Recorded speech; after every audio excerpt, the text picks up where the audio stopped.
Yesterday we got Son Wukong. We actually dropped a guide on the champion, guys, having a look at a couple of different sort of builds, something that benefits the majority of the players, a build that's an all-rounder basically, not something very specific just for the end game. So check that video out if you haven't checked it yet.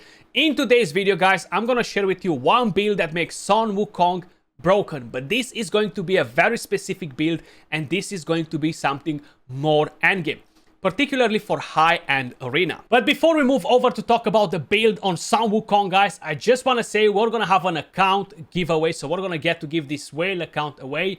Big shout out to my clanmate Dankris for actually giving me this account to give it to you guys, because he's not gonna play it anymore. Basically, it's a pretty strong account, guys. 7.6 million power, some nice champions on it, but I'm gonna show you all that in just a second.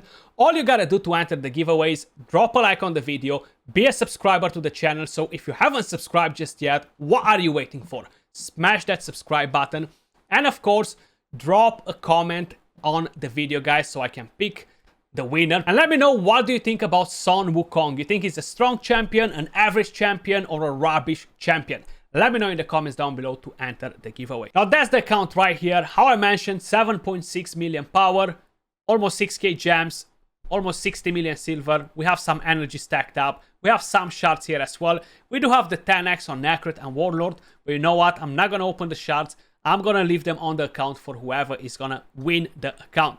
Then talking about soul stones, we actually have quite a few soul stones laying around here. We have some decent amount of essence. And of course, you can awaken some champions with the souls that you have right here. And having a look at the tavern quick, guys, of course, we have some brews, we have some chickens, we have some skill tomes, potions, etc. The Great Hall is not maxed just yet, but you know what? You don't want to have it maxed because you're not going to want to play arena after. And of course, the champions. Let's see what champions we have available. Look at that. Yumeko, Sifi, Roto, Skymar, Duchess. My god, Baron. Tons of strong champions on this account, guys. Let's actually have a quick look what legendary champions we have. So let's put it by rarity. Look at that.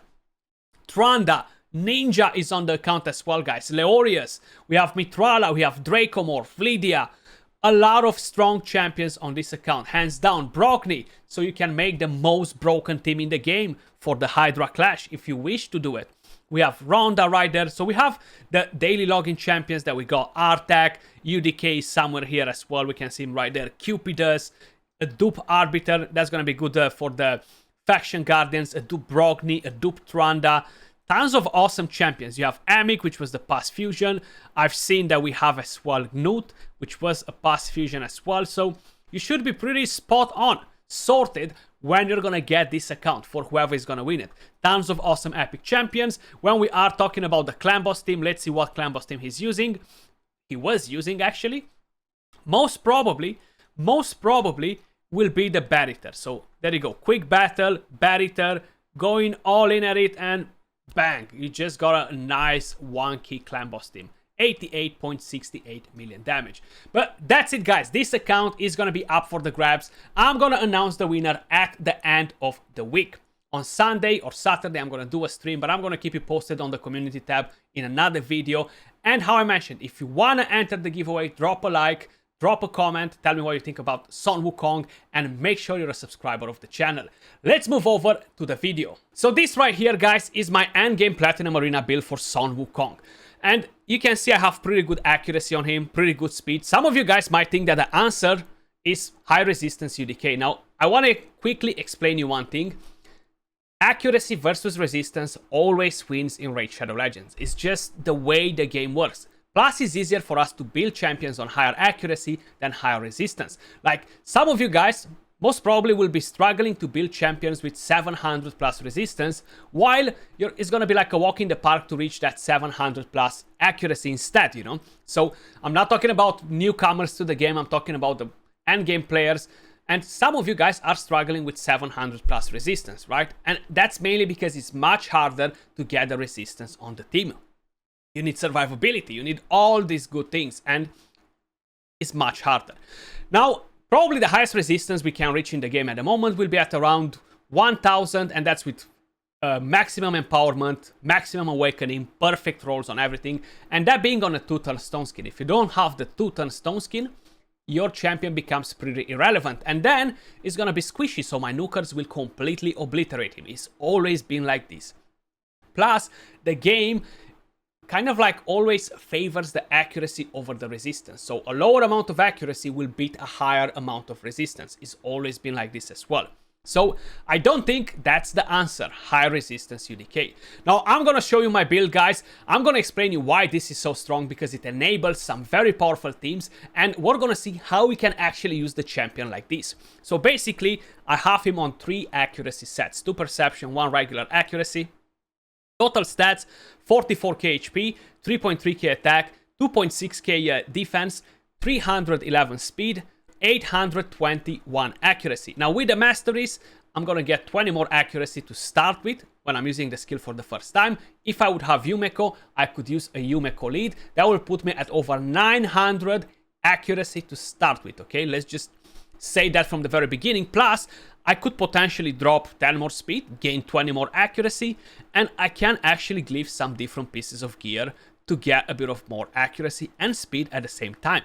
So there is a bit of room for improvement, like the speed, for example, on this one, the accuracy on this one, the speed on this one, and the boots completely suck. 1 roll on accuracy. So just think about the improvement. Some people have triple roll on accuracy and they can easily reach 900 accuracy while maintaining pretty much the same stats. Then the ring doesn't really matter. We have the amulet right here. Is a crit damage one, but it's a triple roll on accuracy. And of course you have an accuracy banner. That being said, let me quickly show you the masteries, and then we're gonna go over and do a few fights, and I'm gonna show you what we can actually enable with this champion. So masteries right here, defense, support 3, tier 6, you want to get Eagle Eye. Of course, you're going to get charge focus, you're going to start with a 20 extra accuracy, then you're going to get 16 more accuracy from the enemy team being alive. So basically 36 extra accuracy, which will put me all the way up to 857 accuracy with what I have right here, without an aura. So again, good luck resisting that. You might be seeing this build and be like, Skratch, not many people can do that. Trust me, a lot of people can build high accuracy and not a lot of people can build high resistance. If you really want to have a successful high resistance UDK for Platinum Arena, especially for the higher top, you need to have around 1000 resistance to stand a chance, guys, okay? And then he's gonna be really squishy, man. I feel like he's gonna be really, really squishy. So we're gonna try a few different teams, guys, and we're gonna see why he's so strong in this build and why you want him so fast. I'm gonna explain you everything about Polymorph, Termiter, and what Plarium said in the Raid Digest. So one of the most popular teams that we're gonna have is gonna be this one right here. Now, 3, 4, 5 months ago, I can't even remember, I've noticed that Rotos was stacking the extra turns when you're hitting Marichka, Taras hits you back, and if Rotos stays alive, he's gonna start stacking those extra turns, and you're gonna be like, what the heck was happening? So I reported it as a bug, but apparently it's not a bug, it's just the way it works, and it's pretty strong against Marichka and Taras. Now, when you have UDK in the team, it's not very good because that becomes pretty irrelevant. But guess what? Now it's not really gonna be an issue, and I think this is gonna be one of the most popular teams to go against the couple for a while, I would say. So you see, 2-turn stone skin on Damarichka, it doesn't matter. We're gonna lock everybody. You do need to have some sort of a lockout if you want to succeed against these high-end teams. And we're gonna polymorph that UDK. But first, last week in the Raid Digest, Plarium said that when you are polymorphing a champion, they will reset their Termiter. Well, that was a mistake. They actually made a mistake. They corrected that on the Raid Digest. But basically what happens, their Termiter doesn't reset. It's going to stay exactly the same. Now, when they are coming back from the polymorph form, that's when their Termiter resets, basically. So if you are trying to kill a sheep, right, and they're transforming back and they have full Termiter, when they're transforming back, their Termiter goes to 0. That's what they actually meant to say. So check out the Termiter, you see? You see? UDK is polymorph, so we could have waited maybe and tried to do it after. We're gonna go for that Sifi right now, try to get her down. She didn't die just yet, but you know what? We're gonna make sure she's going down pretty soon. Let's sleep that Taras, because right now we're gonna try to strip that stone skin. We haven't managed to do that, which is fine. We're gonna lose that champion, and UDK is back, you see? So he's coming back to the regular form pretty fast. That's why you wanna have your champion fast to ensure that you're going to be able to control what's happening, right? If you're not able to do that, then it's pretty pointless to count on polymorph. So we lost that UDK is dead now, and I'm going to quickly explain you how the whole thing will work once we're going to get to that. You see, he got the extra turn. So right now, if I would be constantly doing this, there we go, another extra turn. Look at that. Bang, you kill that Marichka. Right now, what we've done, the mistake was that I killed Marichka instead of dealing with Sifi first, because I just wanted to show you, so UDK is back to life. And right now we got the strong hit, sorry, we didn't got a weak hit. And the extra turn stacked, you see? So he wasn't supposed to regularly take an extra turn, but because of Taras counterattacking when we're hitting Marichka, we're stacking extra turns. So now we should be able to deal with that Sifi. Hopefully, you know? And then pretty much deal with Taras or whatever else we have in here. It's just the interaction of Rotos and Marichka with Taras, basically. It's a pretty strong one. Rotos definitely has the upper hand against it, and it's pretty strong in live arena. Here as well is going to be pretty interesting because, how I mentioned, you're going to polymorph that UDK and not much is gonna stand in your way. So let's give it a go against this team. It's going to be a bit easier to show you that because there's no UDK, so we're going to be able to polymorph a different champion in here and kind of like get the job done. They do have 3 revivers in here. Okay, no stone skin on Marichka, so it's actually even better. That's if he has stone skin, but it doesn't really matter that much. And check this out. We're gonna polymorph. We're gonna, you know what? Let's just polymorph that Sifi because she has 2 turns stone skin. You know what? Let's just polymorph her. There we go. So look at this. Rotos is gonna stack the turns. Check this out. Bang 1. Extra turn. Now we're gonna get this extra turn for killing Marichka. Let's do that. You see, another turn that was not meant to basically be, but we still got it. So this is actually a strong thing to do against Marichka and Taras. Plus, of course, we can land the stuns with Son Wukong. We can put the block buffs. We can steal stone skin. We can steal buffs, which is pretty great. It's gonna be a bit harder against the couple because you know how it is. You're gonna get smacked by Taras when you're touching his Marichka with Son Wukong, but it's gonna be pretty fun though. Pretty damn fun. So let's try to get that Uko down. It's gonna be a bit of a problem just because she's strong affinity against Rotos. Tons of weak hits. But let's actually polymorph you in the meantime. There we go. And let it rumble. You see, that's when their thermometer actually gets resetted. So if they had full thermometer, for example, once you break that ship, their thermometer is gonna go back to 0. So Rotos extremely powerful in this scenario, guys, if you are able to build something like that. Now let's actually go against a different sort of team. So for example, we have Leorius, right? Leorius is a very strong champion, and when you're putting block buffs on him, his unkillable is not gonna drop. You see, this one actually has a lightning cage, so he's basically protected against champions that will attempt to remove the buffs from him and debuff him. Well, it's not really gonna be an issue right here. So this is kind of like one of my favorite things. When you go in a fight and you see Necros protecting a champion, and then you bring in Son Wukong and just gone. Passive, gone. Everything that he had, gone. Now, right now, it's no point for me to go AoE with my Baron. I'm just gonna go and kill that, or try to kill that Uko. Seems like we failed, but there we go. Warlord, a one-man army, he's gonna do it. Right now, we can do this. Block buffs. Even if that Leorius will attempt to do something, it's gonna be basically game over. He won't be able to do nothing against us, and he's gonna be dead meat. So now we can actually kill the rest of the team and focus on Necret. I like doing this as well. Now, sometimes, in some specific fights, you wanna lock them, let the UDK take a turn. So if you're fighting a UDK, let him take a turn and polymorph them after.